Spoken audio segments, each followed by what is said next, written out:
Hi guys, my name is Meads. This is going to be a review for Player Sky. We have Sephiroth. And this is based off the Final Fantasy VII movie Advent Children. This is going to be a blind review, meaning I know little or not at all about the character I'm reviewing other than it's awesome. But I've watched the movie and among other things, I have not played the game. That's why it's a blind review, but I know who Sephiroth is. He's one of the main antagonists for the Final Fantasy VII franchise. And he's a really cool character, especially that theme that they played whenever we see him. So it's really cool. And yeah, here we go. A big box. Got my from Tatsu Hobby. I think they still have a couple on the store. Not sure if it's listed on their web store, but they still have some according to them. So provide the inquiry down below, and yeah, this is quite nice. Yeah, get that Masamune sword right there with the katana. And the one winged angel. Inside, a little bit of a preview. I've actually removed it from the box already and played with it a little bit. Surprising thing about this, instead of those quick ties, they don't use those anymore. They use zip ties, which is kind of odd. Yeah, zip ties. Oh, maybe they... Well, zip ties are a lot easier to use than those twist ties, but yeah. Anyways, here's the inside. So, quite cool. Alright, so that's it for the box. Let's take a look inside. Alright, so we got Sephiroth here. He looks really awesome. Just from a glance, they actually do a pretty good job on this one. And I got that eyes. They're kind of like a silvery blue. And just his armor, nicely detailed. You got that shading, as well as the battle damage scuff marks. Really nice. And then detail. And even the hair, you got that nice silvery gray. And it's translucent. Really cool. Going over articulation, starting from the neck here, you got the articulation from the base of the head there, and also the base of the neck. So you have a little bit of articulation. I mean, it's a bit restricted because of the hair, but the hair is a bit flexible. You can kind of overlap it, make him look to the side there. Not too bad. Make him look down a little bit, look up. So fairly good articulation. I don't think you can separate the hair. I mean, there's no alternate face. But, you know, nonetheless, it's a great sculpt. I like it. Really nice. Now, going down here for the shoulder. This, kind of like the shoulder or the shoulder armor. You can kind of see that black flap there, which is attached to the backside. So kind of just goes over. Then you have your arm here. This thing is attached to the shoulder on the top side. But you do have a bicep swivel. Elbow bend, which, there we go. Really good elbow bend, 120 degree. Now you have this particular Player Sky shoulder joint, which they've been using quite often now. Limitation on that is, it's not too bad. You can still kind of reach his other shoulder, but doesn't have the butterfly swivel. There we go. I mean, the whole part here is black. So, I mean, there is quite a bit of a hollow section here, but that's fine because of the color. So that's quite good. Another thing I've noticed, I do have a lot more scuff marks here, like the black. I'm not sure if that is weathering or the paint, because on this side it's fine. I got a little bit of a paint mishap here too. Maybe some of the paint got dabbed there. So, quite interesting. Moving down here for the torso. Articulation is a bit limited because of how his coat is, but you can kind of see there's a little bit of up crunch there. You can wiggle it side to side. You can turn side to side as well for the waist. Now for this coat, this top part here goes all over to the back, and there's two separate pieces for each side, so it's kind of like a three-piece coat. And let's see here, you got the ratcheting joints. This does separate quite a bit to compensate for that. you want him on some kind of a high kick pose, then you have your knee bend here, which is fairly good. A separate knee section there. You have your thigh swivel as well, which is good, and your ankle.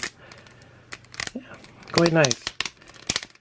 Now for the foot, it's not neutral. I've had figures or players got figures where they use the same foot.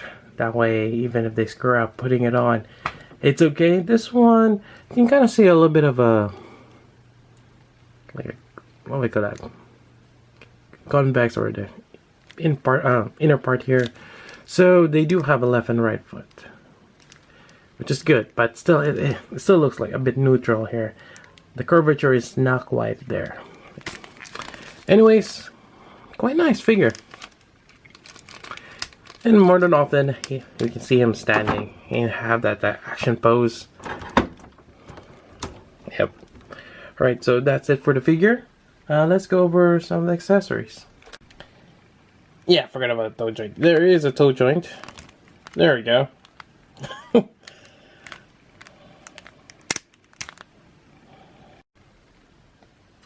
Alright, so for the hands, aside from the closed fist that you get them out of the box, you have, let's see here, a pair of relaxed hands. Left and right. Now for his right, you have this, a bit more of an action pose. On his left, this is the only hand to hold Masamune, or katana. And I believe he's left-handed for that reason. So you only have one. Kind of wish they do it for the right also, just in case, you know. But they only give you one. Still not too bad. Now here we go. This is the Masamune, and it is quite tall. It's taller than him. Yeah, this is quite nice. This does not contain any die-cast parts, but it's mostly plastic for good reason. But it's quite nice. And for those going to be asking how tall this katana is, and well, it's ridiculously tall. I have my foot ruler here. 12 inches is up to here, so maybe 13. It's about 13 inches long. It's really long, yeah. For him, he's about 10.5 inches tall. So yeah, quite nice. Right, let's go ahead and swap out the hand. I'm just gonna do it on here on the left first. Pop this out. Put this on. There we go. Again, if you're doing this for the first time, it's always a bit of a struggle since the wrist joint does shrink. Let's see here. Let's use the action pose here. There we go. Alright. I think I got it almost. There we go. Alright. For the sword, we're just gonna slide it in. Yeah, there it's. You just gotta force the weapon in. And it's not too bad though, and holds quite nicely. So there we go. I mean, this is a really long sword.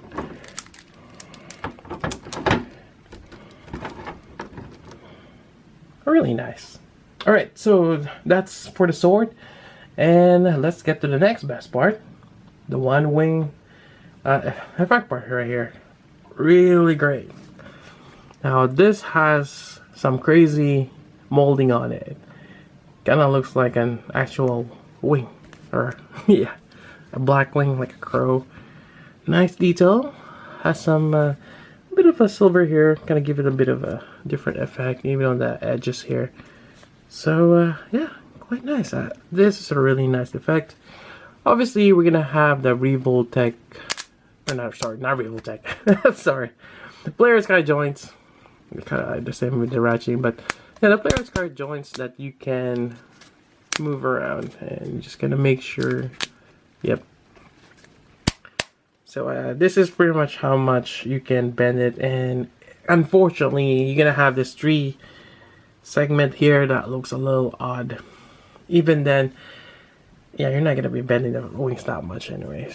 So, we're going to go like that. Now you have this back connector here, which pegs on the back. To do that, we're gonna grab Sephiroth here, and we're gonna pop out this section here. There we go. There's 2 pegs there, but I've put this on already. This thing is so heavy, this wing. It doesn't really work well, and you'll see it when I demonstrate it. Right, so we're just gonna push it in, make sure it's all the way in there, and see if I can get him to. The sword is really long.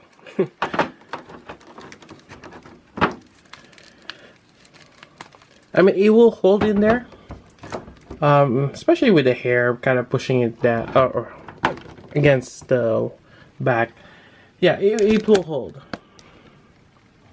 See if I can just get everything in frame, and maybe just get the wing to a certain pose.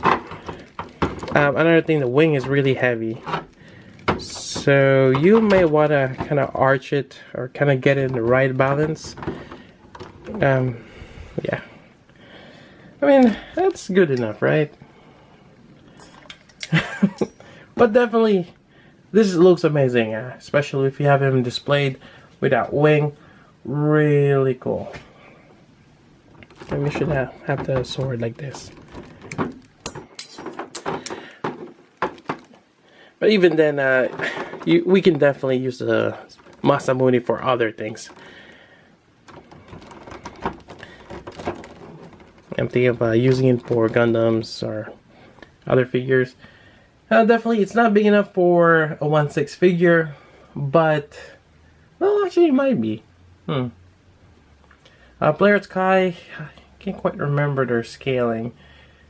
Well, it's a 10.5 inch, not quite a 12-inch figure, so they might be around 1/7 scale, perhaps. Yeah, 1/7 scale, close enough to a 1/6. But yeah, this is just amazing. Really gorgeous figure, especially if you're a big fan of Sephiroth. Really cool. Just the problem is the pricing. You're gonna look around probably 150 on this. Quite expensive. Really hope that Player Sky pricing does go down eventually. I would say for the really nice ones, 120 to 140 will be a good spot. But normal ones should just be around 80. Yeah, or even less if they can bring it down the price. That would be great. But so far, QC issues, I haven't really gotten for the latest ones I've gotten so far. No QC issues, which is great. I really appreciate that Square Enix fixed that issue. But yeah, just the pricing. But maybe there's a trade-off there. Anyways, that's about it for this review. Again, I got my from Tatsu Hobby. This is a really nice figure. Highly recommend getting it. And that's about it. If you got questions for this figure, let me know. I'll try my best to answer those for you. So until then, this is Meads. Thanks for watching.